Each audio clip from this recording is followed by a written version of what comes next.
गंगा विलास cruise पर सियासत शुरू हो गई है। सपा प्रमुख अखिलेश ने इसे उद्योगपतियों का क्रूज बताया है। उन्होंने कहा कि भाजपा की धार्मिक स्थलों को पर्यटन स्थल बनाकर पैसे कमाने की नीति निंदनीय है। पूरी दुनिया से लोग काशी में आध्यात्मिक वैभव की अनुभूति करने के लिए आते हैं, विलास विहार के लिए नहीं। वहाँ लोग वैराग्य के लिए, आखिरी समय के लिए, पूजा पाठ के लिए, आध्यात्म के लिए आते हैं और सीखने के लिए आते हैं। लेकिन ये भारतीय जनता पार्टी टूरिज्म और पैसा बढ़ाना चाहती है, पैसा कमाने के लिए व्यवस्था बना रही है।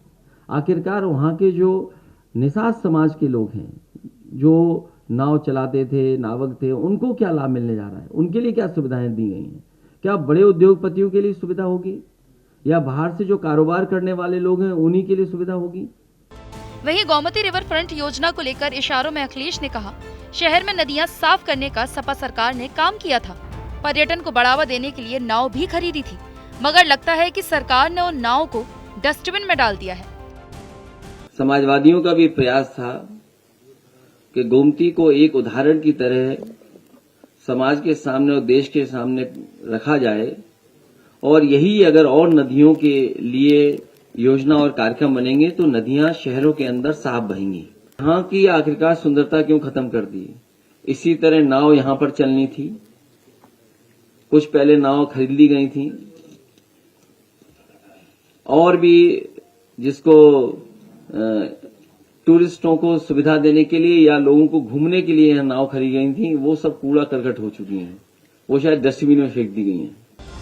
एक तरफ प्रदेश के मुखिया रोड शो कर रहे हैं इन्वेस्टर्स के लिए, मंत्री विदेश जा रहे हैं। इस पर भी अखिलेश ने तंज करते हुए कहा कि पहले जो इन्वेस्टर समिट हुए उसमें कितना पैसा धरातल पर आया। कि सरकार जहां इन्वेस्टमेंट की बात कर रही है, वहीं सरकार को ये भी बताना चाहिए कि पहले एमओयू हुए थे उसको कितना जमीन पर उतारा और किस इंडस्ट्रियल पॉलिसी के तहत क्या इंसेंटिव देकर के आप उद्योग ला रहे हैं। जब आपके पुराने एमओयू जमीन पर नहीं उतरे हैं तो नए एमओयू जमीन पर कैसे उतरेंगे? और फिर नया इंसेंटिव क्या दे रहे हो आप? ये केवल चुनाव की तैयारी है, जनता को धोखा दे रहे हैं। और जब लाखों करोड़ का इन्वेस्टमेंट बता रहे हैं तो ये बताएं कि इतने इन्वेस्टमेंट के आने से कितना रोजगार सृजन होगा। वहीं राष्ट्रीय युवा दिवस पर मुलायम सिंह यादव के जीवन पर कैलेंडर तैयार किया गया है। दीपक कबीर ने ये कैलेंडर तैयार किया है।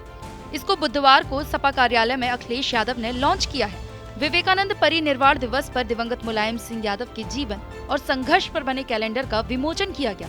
ये कैलेंडर 12 पेज का है। अखिलेश यादव अपने पिता के बारे में जो सोचते हैं वो भी उन्होंने अपनी कलम से इस कैलेंडर के पन्ने पर उतारा है।